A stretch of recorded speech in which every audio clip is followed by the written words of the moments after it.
Agradecemos también al doctor Juan Morales Ordóñez, quien es el director del mismo y nos ha guiado en el proceso de investigación y elaboración. Y a ustedes también por su valiosa presencia el día de hoy.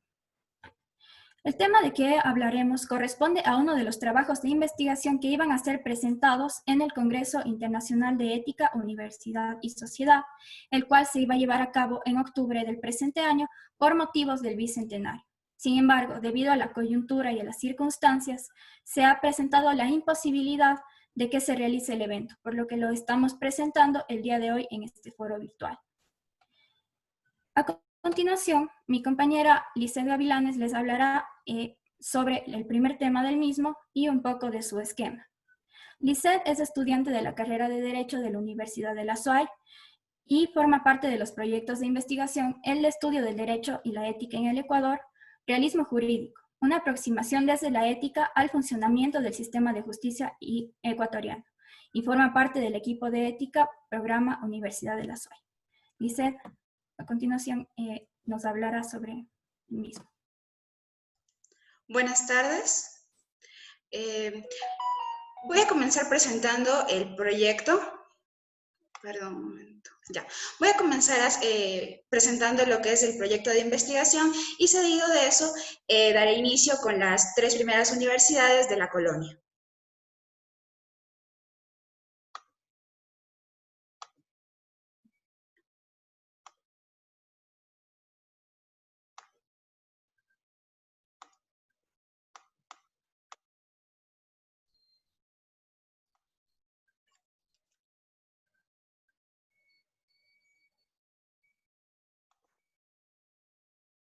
Correcto. ¿Se puede observar?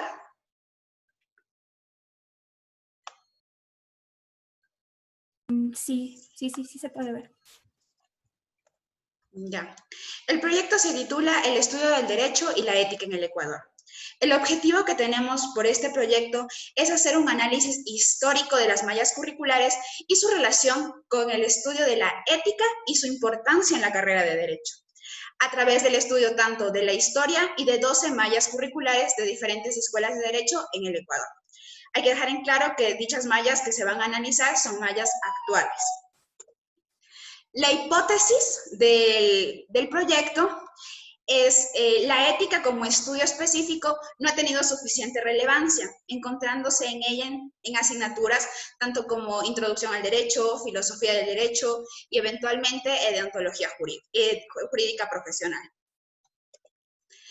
El proyecto se plantea 3 tipos de impacto: impacto político, científico y social. Político.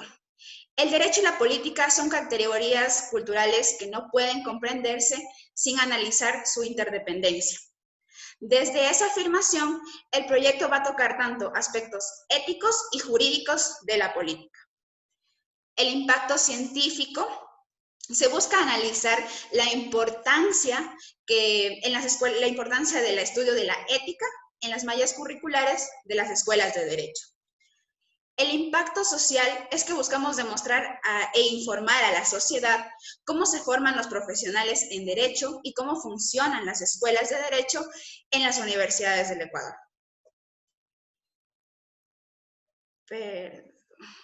Ya. Listo. Los estudios universitarios en la colonia. Para comenzar, los estudios universitarios en la colonia tenían un espíritu colonizador y escolástico y literario. Aquí se cerraban totalmente las puertas a las personas mestizas e indios. Y lo que tenía por objeto estas universidades era formar clérigos y doctores para el sistema. La primera universidad es la Universidad de San Fulgencio. Es la primera universidad que se da. Los agustinos se encontraban en Quito desde 1573. Y fundan la Universidad de San Fulgencio según bula del Papa Sixto V, dada el 20 de agosto de 1586, y esta universidad se la funda en el convento de San Agustín. Se otorgaban grados en arte, teología y derecho canónico. Esta es la segunda universidad en América del Sur, antecedida por la de San Marcos en Lima. En esta universidad se dictaban 2 únicas cátedras, la de filosofía y Teología de San Agustín. Estas cátedras se dictaban en latín y en copiados que eran dictados por los propios doctores, ya que no existían libros. La segunda universidad es la Universidad Jesuita de San Gregorio Magno. Los jesuitas organizan un seminario superior y para ser admitido aquí se necesitaba justificar que era tanto puro de sangre y que sus antecesores nunca habían ejercido ningún oficio manual. Eso quiere decir que solamente la nobleza podía acceder a los estudios superiores. En septiembre de 1622, el seminario es elevado, lo que comenzó siendo un seminario es elevado a ser una universidad, con el título de Real y Pontificia Universidad de San Gregorio Magno. Aquí se enseñan ya 3 cátedras: filosofía, teología y derecho canónico. En esta universidad ya aparecen indicios de escuelas de derecho. La tercera universidad de la colonia es la Universidad Santo Tomás de Aquino. Las gestiones para esta universidad comienzan en 1671 y terminan en 1688. Perdón, problemas ya. Esta universidad,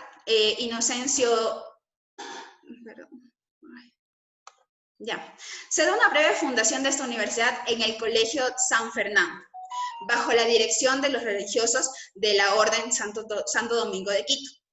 Aquí ya se dictan muchas más materias que en las anteriores universidades. Se dictan cátedras de gramática latina, filosofía, teología, derecho canónico y jurisprudencia. Esta universidad es la primera en dictar la cátedra de Derecho Civil y es la iniciación actual de la Facultad de Derecho. Seguido de eso, cuando se extingue totalmente la Compañía de Jesús y se reúnen 2 universidades, la de San Gregorio Magno y la de Santo Tomás de Aquino. Y estas se unen y en 1788 forman la Pública y Real Universidad de Santo Tomás. Aquí se comienzan a dictar cátedras de filosofía, teología, derecho, medicina, retórica, y luego se van añadiendo estudios retórica, geometría y álgebra. El primer rector de esta universidad es el doctor en jurisprudencia civil, Nicolás Vaca y Carrión. Dentro de la cátedra de Derecho se estudiaban Derecho Romano, Derecho Público, Economía Política, Política Gubernativa y Personal, Jurisprudencia Española y Leyes de Indias.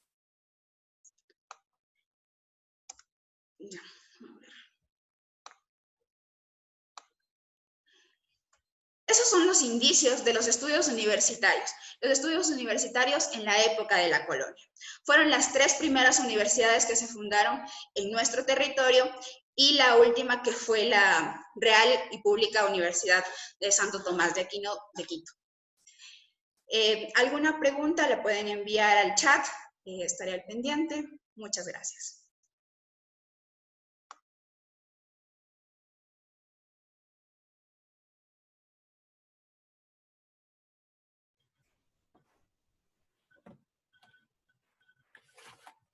Bien.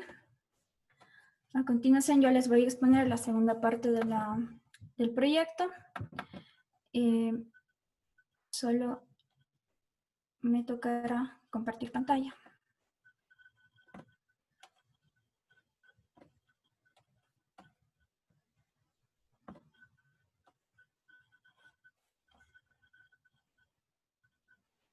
No sé si es que se puede observar. Sí, correcto. Bien.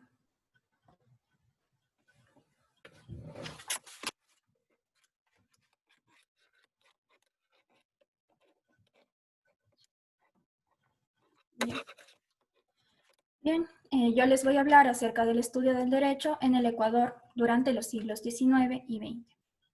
Bien, para estudiar, para presentarles esta etapa de la exposición, la vamos a dividir en dos etapas, en dos circunstancias. La primera de ellas es el estudio del derecho en la Gran Colombia y los albores de la República. Bien, esta etapa inicia con la creación de la Gran Colombia. La Gran Colombia, fue creada a partir de una ideología bastante interesante que es el iluminismo. El iluminismo fue planteada por autores como Montesquieu o Jean-Jacques Rousseau, que son filósofos quienes buscaban, quienes hacían referencia a que el hombre, a que la conciencia del hombre buscaba la razón mediante ciertos principios como la libertad y la autonomía. De esta manera, el hombre se libera de sus cadenas en cuanto al pensamiento y para que se pueda evidenciar de cierto modo que existe una libertad de pensamiento. Bien, en base a esta doctrina filosófica que se basaba, como ya mencioné, en la libertad, nace lo que es la Gran Colombia. La Gran Colombia planteaba una separación entre el poder político y la iglesia. Esta relación se daba en los tiempos coloniales y era completamente, digamos, antilibertaria o contraria a los principios del iluminismo. Bien. En base a esto, empieza la promulgación de una ley. Se expide la primera ley de Cundinamarca que se refiere a este tema. Bien. El artículo 43 de la ley mencionaba que se debían impartir las cátedras de filosofía, ciencias naturales, astronomía, jurisprudencia, ciencias eclesiásticas, medicina, entre otros. ¿Ya? En cuanto a la facultad de jurisprudencia, se determinó que se debía estudiar lo que se llama la oratoria forense. La oratoria forense es una ciencia especializada que, según el doctor Guillermo Cabanelas, se la aplica en los tribunales de justicia para presentar los hechos, para presentar las pruebas y con estas circunstancias llevar al juzgador a un convencimiento mucho más certero de la controversia y para que éste pueda llegar a una conclusión fidedigna o al menos aproximada. También se daba como cátedra lo que es el derecho natural. El derecho natural es una corriente filosófica, es decir, relacionada con la filosofía del derecho, en la cual el hombre, por ser persona, adquiere derechos fundamentales. Estos derechos fundamentales están reconocidos en la Constitución de la República y es aquí, donde existe una contraposición o un encuadre, se puede decir, con el positivismo. El positivismo, por otro lado, es una corriente en la cual, si bien existen estos derechos fundamentales innatos al hombre que los tiene por el hecho de haber nacido, estos tienen que estar materializados y positivizados, es decir, en un cuerpo normativo específico, como tenemos de ejemplo la Constitución de la República del Ecuador. Bien, sin embargo, a pesar de todo esto, se dio una falta de ideología propia en la educación. Esto representó una problemática bastante controversial, ya que no existía un derecho propio, se puede decir un modelo en el cual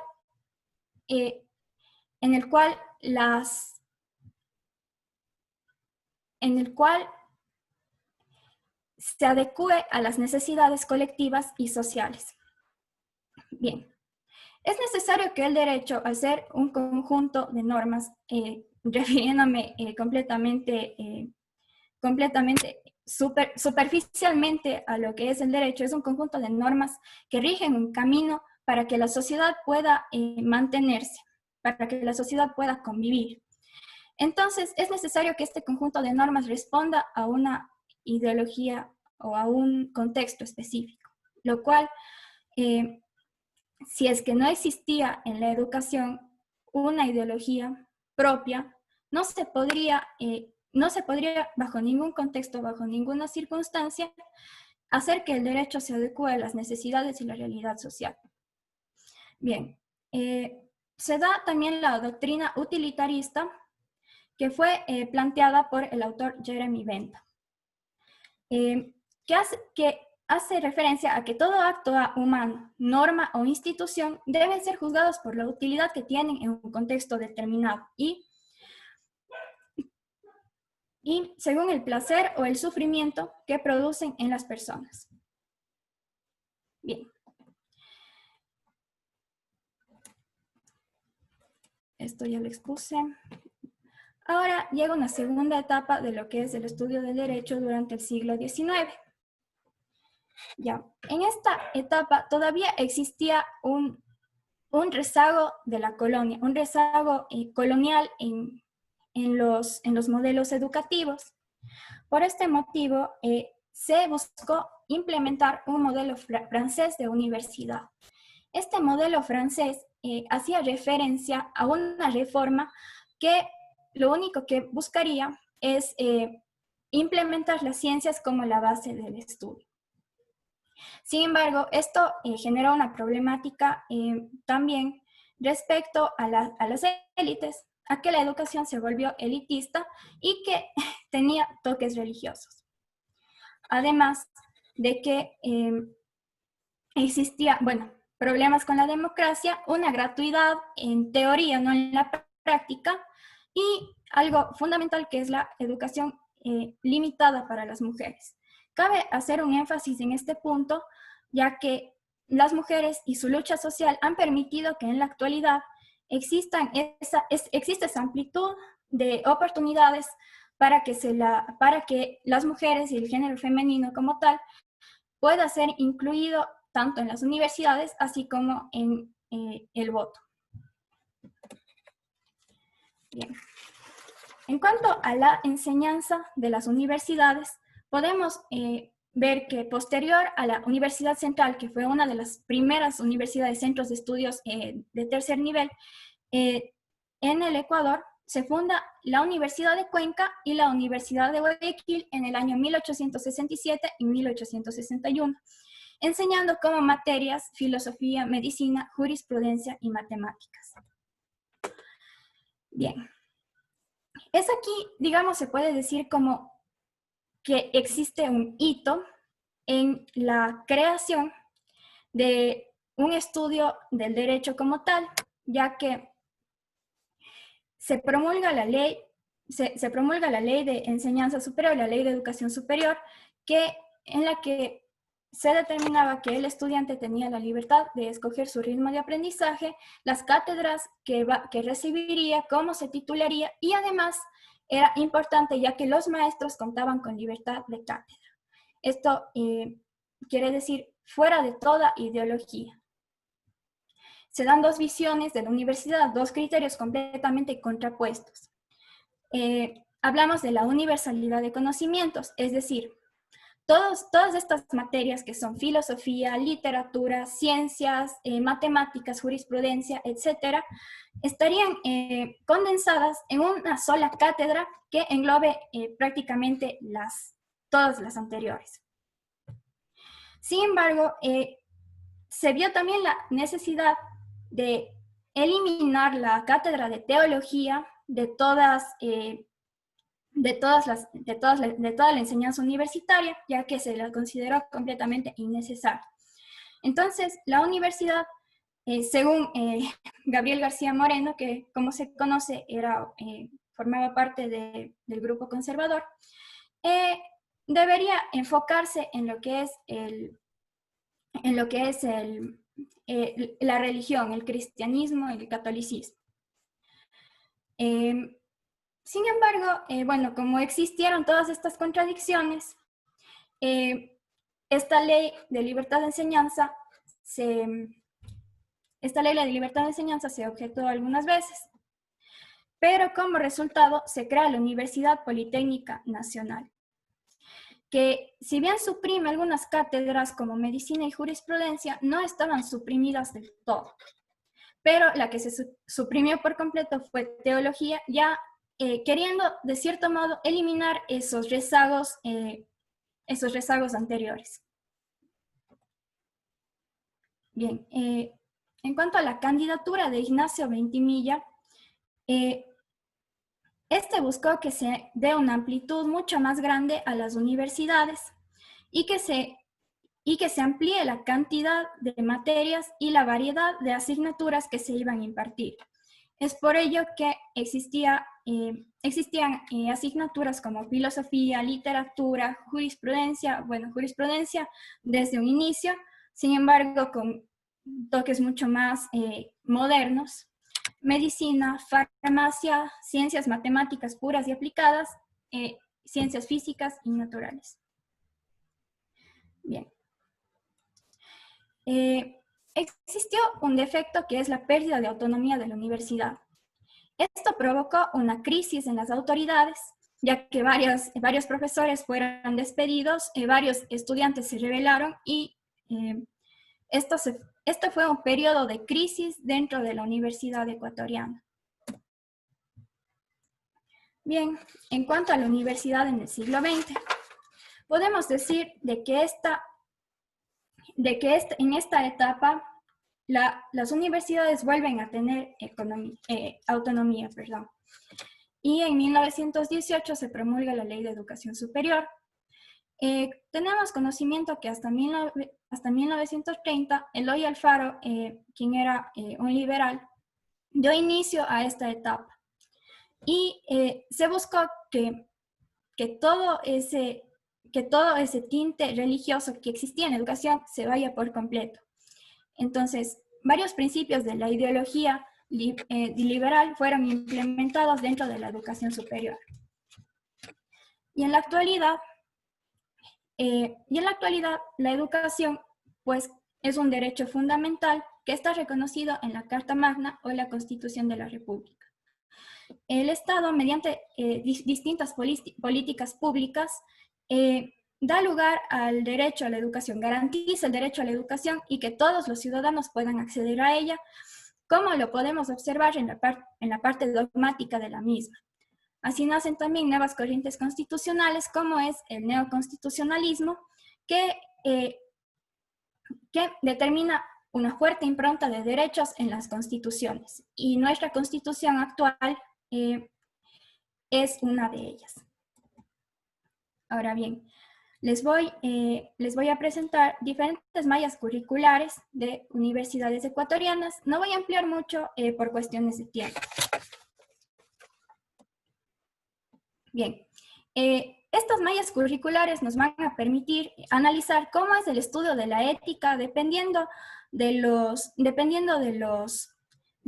las mallas curriculares, de los planes de educación que se han llevado a cabo en diferentes universidades de diferentes ciudades del país a nivel nacional. Tenemos la Universidad Técnica Particular de Loja, que como podemos ver en el primer semestre enseñan deontología jurídica, humanismo, universidad y cultura. Y en el tercer semestre, ética y moral. Tenemos la Universidad Nacional de Loja con deontología jurídica en el primer semestre y epistemología jurídica en noveno semestre. Aquí tenemos un cuadro en donde podemos observar lo que son las asignaturas en la Universidad de Loja.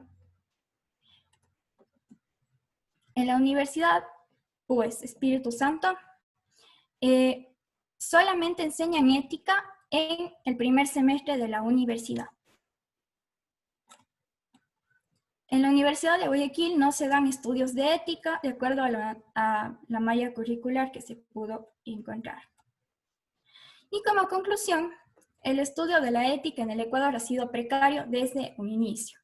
Las universidades actualmente cuentan con pocos campos relacionados a la ética y es por este motivo que el legalismo se ha hecho presente en el ordenamiento jurídico ecuatoriano, lo cual representa un problema, ya que, como mencioné antes, no responde el derecho a nuestras necesidades colectivas, por lo que nos vemos en la necesidad de que se cree un nuevo derecho o un nuevo una nueva ideología en cuanto a la aplicación del derecho dentro del Ecuador. Muchas gracias.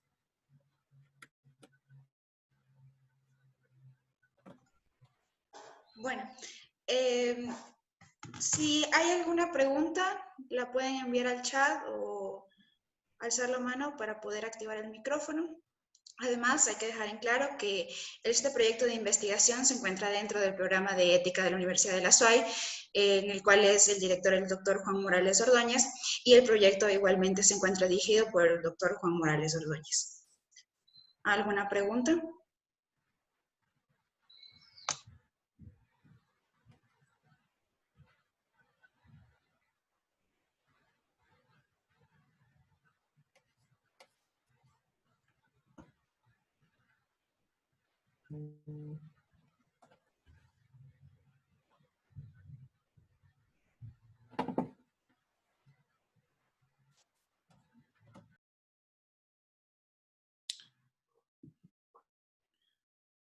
Buenas tardes con todos, Lisset y Paula. Felicitaciones por el proyecto. Me parece muy importante, por eso hemos querido acompañarles hoy en la tarde con los compañeros estudiantes. Es importante mirar hacia la ética por las razones que ustedes y todos ya conocemos hoy más que nunca en el Ecuador y en el mundo entero. La reflexión ética es necesaria. Yo quería saber el criterio de ustedes en la ejecución del proyecto. No sé qué opinan en relación a la realidad que tenemos en la Universidad de la SUAY, en la que el estudio de la ética está dirigido en algún modo en los ciclos, entiendo que en los ciclos iniciales y de forma virtual en la malla nuestra, digamos. Ahora, obviamente, por las circunstancias, todas las materias son de esta forma, pero de la investigación que ustedes han realizado y un examen comparativo con otras facultades, aunque ya nos ha comentado Paula cómo están en las mallas, ¿qué opinan ustedes? ¿Es suficiente un ciclo? ¿Es necesario tal vez esto ampliar? ¿Qué criterio tienen ustedes sobre cómo debe o debería llevarse la materia? Yo siempre he visualizado como debería ser una especie de clínica sobre la ética, en el sentido donde puedan analizarse casos concretos de la realidad actual, no solamente en el ámbito jurídico, sino también político, social, asuntos ambientales, ya que aterricen en aspectos concretos de la carrera y de la profesión y obviamente de nuestra vida como ciudadanos. Entonces, no sé si es que lo que al sentir de ustedes y a lo que han analizado, lo que tenemos ahora en la universidad es suficiente, debería ampliarse o podría mejorarse, y en qué sentido podría ser si es que así fuese el caso. Gracias. Bueno, realmente la materia de ética y responsabilidad social, porque así se llama la materia en la universidad, se la dicta de forma virtual y en la malla actual se la toma a partir de tercer ciclo en nuestra facultad, porque eso también depende de la facultad. Cada facultad se maneja a partir de cierto ciclo, se va abriendo esa materia. En nuestra facultad se la toma a partir desde tercer ciclo. Y una crítica desde mi perspectiva es que sea virtual.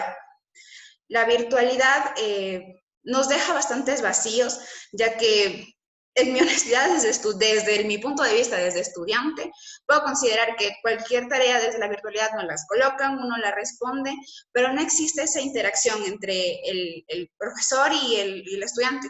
Muchas veces en las materias que son virtuales, uno ni siquiera llega a conocer cuál es el docente. Y podemos recaer también en esto. Y creo que la cátedra de ética es muy importante tanto para nuestra vida personal y también para nuestro ejercicio profesional, para irnos formando, para en algún momento poder ser unos profesionales totalmente éticos y cabales.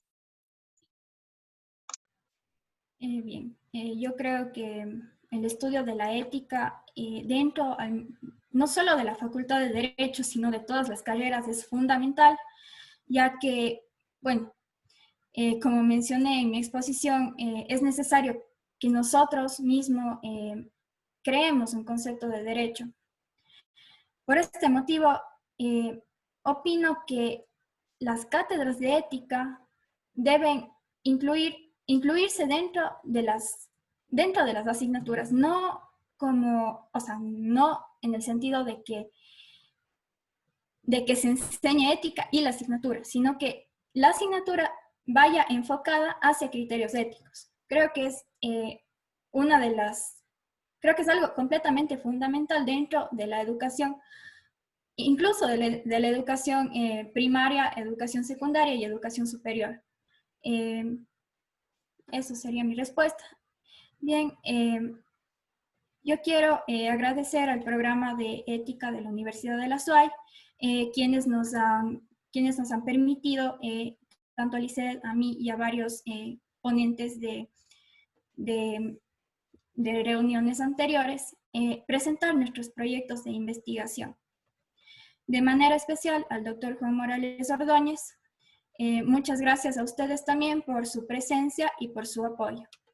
Esperamos verles pronto en otros foros virtuales. Muchas gracias por su apoyo y por su asistencia. Bueno, antes de finalizar, tal vez exista alguna otra pregunta, dado si en caso contrario, pues podremos terminar.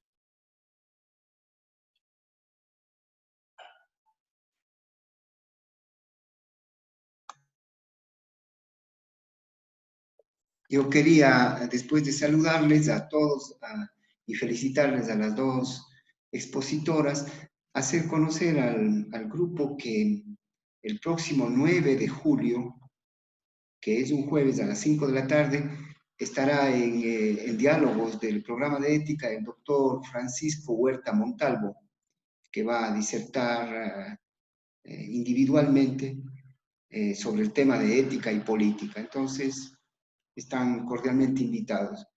El tema abordado por las dos estudiantes es un tema fundamental. Lo que nos han planteado tanto la señorita León como la señorita Gavilanes son los datos que tienen que ser trabajados, comprendidos, entendidos y que nos pueden llevar a tener alguna posición en el trabajo de investigación. El programa de ética tiene como objetivo que la ética como tal sea estudiada, porque la ética o comportamiento adecuado con un criterio moral es un tema que todo el mundo lo maneja y cada persona lo hace, y el ilustrado no necesariamente tiene más razón que el que no lo es, porque si la persona es buena, probablemente su criterio sobre la bondad o maldad de lo que está afuera puede ser más afinado que el criterio de un ilustrado, pero que está llevado por la maldad y por el mal, es decir, por el egoísmo, por el individualismo, y no por la conexión con la colectividad y con la convivencia. Entonces, sin embargo, si los criterios emergen de gente que esté en la universidad, es necesario que haya un sustento. Es necesario que esa afirmación, el acerto, positivo o negativo sobre algo, tenga una fundamentación académica. Y por eso es que el sitio web del programa de ética tiene una biblioteca extensa, permanentemente alimentada por las dos, por Paula y por Lisset, que son colaboradoras del programa. Y hoy tenemos una buena novedad, distinguidos estudiantes, distinguido doctor Jara que nos acompaña. Todo lo que esté en el sitio web está ya en 3 idiomas más. Está en inglés, está en portugués y está en francés. Invitamos para que los estudiantes y los profesores se interesen en esto y que se integren. La ética es un tema transversal. Queremos, además de hablar y de reflexionar sobre la ética, que es tan importante, queremos fundamentarla doctrinariamente, teóricamente. El doctor Huerta el 9 de julio, luego tenemos un tema también importante que se llama el temor y el sufrimiento Es un tema de bioética tratado por especialistas de la Sociedad Ecuatoriana de Bioética, eso el 16. El 22 de julio tenemos un evento muy bueno que es Ética y Empresa, dirigido por la doctora Jimena Moscoso, subdecana de Administración. Y el 30 de julio tenemos un evento también importante, la desigualdad y la exclusión narrada desde la diversidad, dirigido el tema por la profesora Jimena Vélez. Para el conocimiento de los estudiantes, a quienes estamos invitando reiteradamente para que se integren cuando quieran y con los temas que deseen y desde la posición que cada uno tenga. Todo esto se sistematiza a nivel de un texto que se publique en las memorias de la temporada de diálogos que va a ir hasta el mes de noviembre. Y hay una publicación en la que constan los créditos de los que han sistematizado y han participado. Y también vamos a tener una presentación virtual. Todo lo que está pasando este rato está grabado, por supuesto, y esa grabación se la edita y se la publica en un sitio que estará conectado al de la página web. Agradecerles a las dos estudiantes por el trabajo, por el esfuerzo. Ellas son las que han impulsado hasta aquí el programa grandemente desde el interior. Y obviamente, si es que hay alguna pregunta, todavía tenemos unos minutos, sería bueno que lo hablemos. Yo digo un poco más, si es que alguien quiere. Ahí está el Andresito, le estaba viendo, Andrés, un gusto saludarle. ¿A usted se estaba despidiendo o pedía la palabra, Andrés? Hola, Andrés, un gusto saludarle, estamos en familia. No es posible que el concepto del derecho que un concepto del derecho, digamos, o sí es posible, porque de hecho hay posiciones, pero resulta muy complicado la defensa de un concepto del derecho que prescinda del valor intrínseco a cada una de las normas. La convivencia adecuada, la armonía, la seguridad, la certeza, la justicia, que son valores inmanentes al derecho, son los que condicionan la forma de la positividad normativa que adopta la ley. Entonces, el tema es nuestro, es de los juristas, y tenemos que, bueno, tratar de estar en eso y también adecuar nuestras propias experiencias y nuestras propias vidas a las afirmaciones que emergen de nuestros labios. Estamos comprometidos personalmente, una teoría que también estamos defendiendo grandemente, que es la ética del deber, sin la responsabilidad personal como base fundamental para también la defensa de los derechos, sin duda. Doctor Santiago Jara, le quería comentar que hay una clínica de deontología jurídica para los estudiantes que están en el consultorio jurídico y que se está trabajando. Hemos tenido, yo soy el responsable de esa materia, y hemos invitado ya al finalizar porque estamos finalizando el ciclo lectivo, he invitado a personas importantes de Guayaquil, de Quito, a abogados para que hablen sobre la ética. Inicialmente estuvo el doctor Horowitz hace 2 semanas, la semana anterior estuvo el doctor Hernán Pérez Luz, guayaquileño.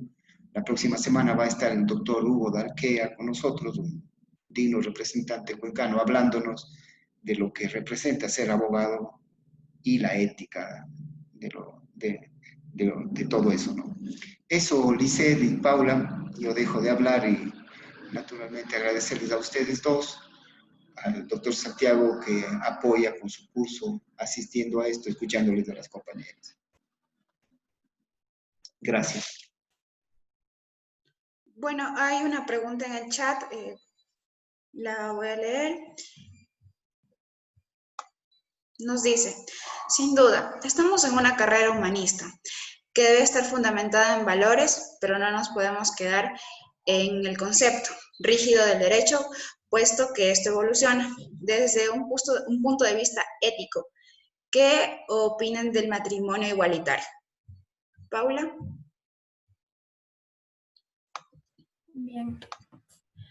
Bueno, pues yo completamente a favor del matrimonio igualitario, pero creo que desde un punto de vista ético, basado en criterios morales,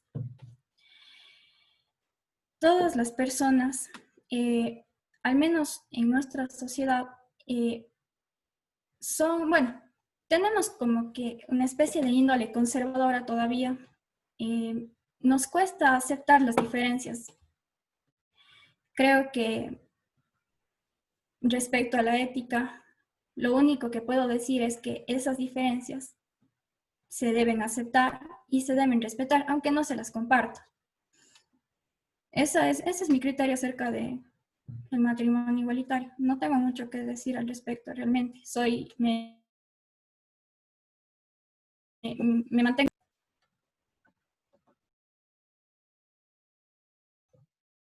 Correcto, muchas gracias.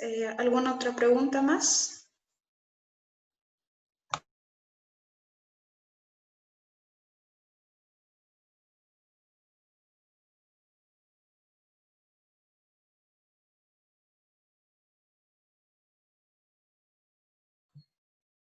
Ok.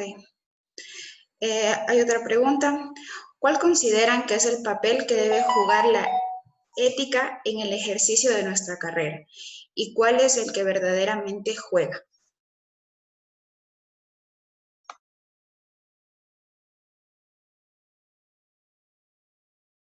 Bien. Yo creo que el abogado debe tener la ética de la honestidad, la ética de hacer bien las cosas en el sentido de que cuando nosotros representamos a una persona en juicio, al momento que vamos, presentamos las pruebas, presentamos nuestra versión de los hechos, siempre tiene que ser con claridad y sobre todo con transparencia. Yo creo que la ética de un abogado también está en evitar la corrupción. Esto es un punto bastante delicado y complicado en la actualidad. Y sobre todo la reserva, el secreto profesional es algo fundamental dentro de nuestra profesión. El papel que juega realmente, lastimosamente, la ética dentro de la profesión del derecho es precaria. Y es precisamente por eso que iniciamos nuestro proyecto de investigación, debido a que el estudio de la ética no ha permitido que exista un avance de la ética mismo dentro de la profesión del abogado como tal. Eso es mi criterio y mi punto de vista. Ok, comparto totalmente el criterio de mi compañera. Creo que el rol que juega la ética en nuestra formación como profesionales es de suma importancia, porque a más de los conocimientos que nos otorga la academia y los cuales adquirimos, creo que no es suficiente tener el conocimiento de la academia cuando uno llega a ejercer la profesión. Creo que también es muy necesario ser ético y actuar con ética en el ejercicio de la profesión. Como Paula lo dijo, eso nos llevaría mucho a disminuir casos de corrupción, porque el sistema está muy colapsado de ese tipo de circunstancias.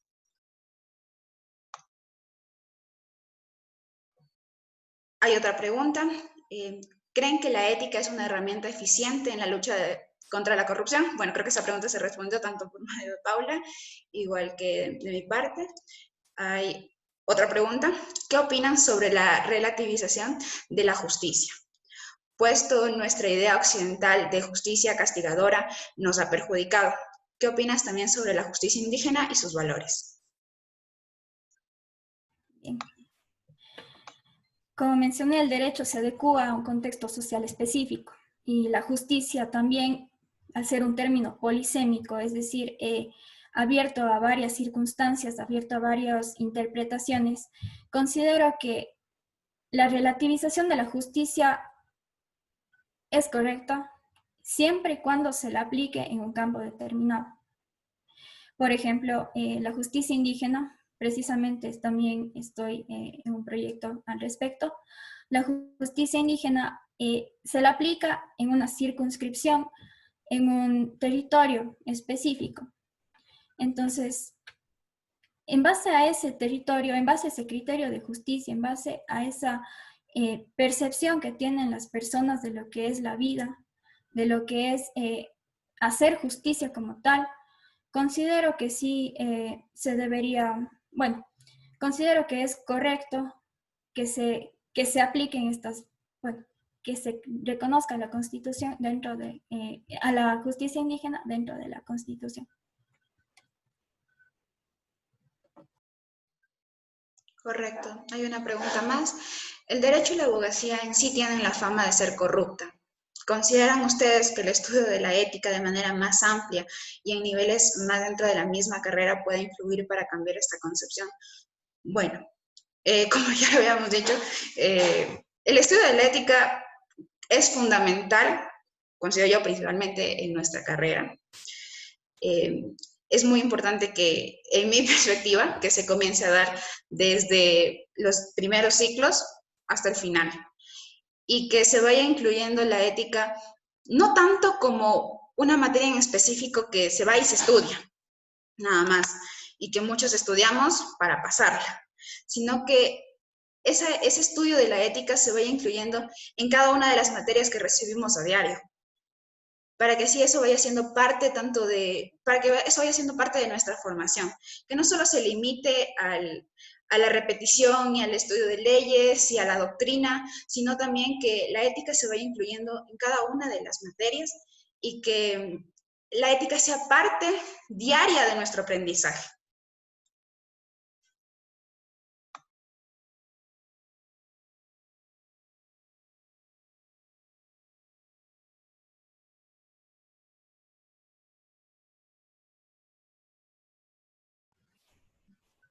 ¿Quizá hay alguna otra pregunta?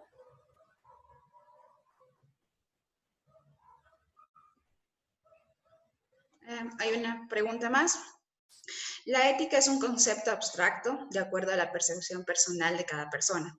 ¿Cómo se pueden tomar en cuenta las posiciones éticas de una malla única de la formación universitaria?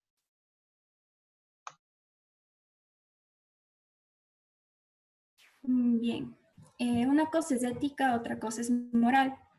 Tengo entendido que la ética es la percepción de moral en un colectivo, más no de una sola persona. La moral es individual, la ética es general. Entonces, si es que tomamos como punto de referencia principios éticos para la implementación dentro de las mallas curriculares de las universidades, considero que se debería, considero que al ser algo completamente global, o bueno, sí es aplicable a diferentes mallas curriculares.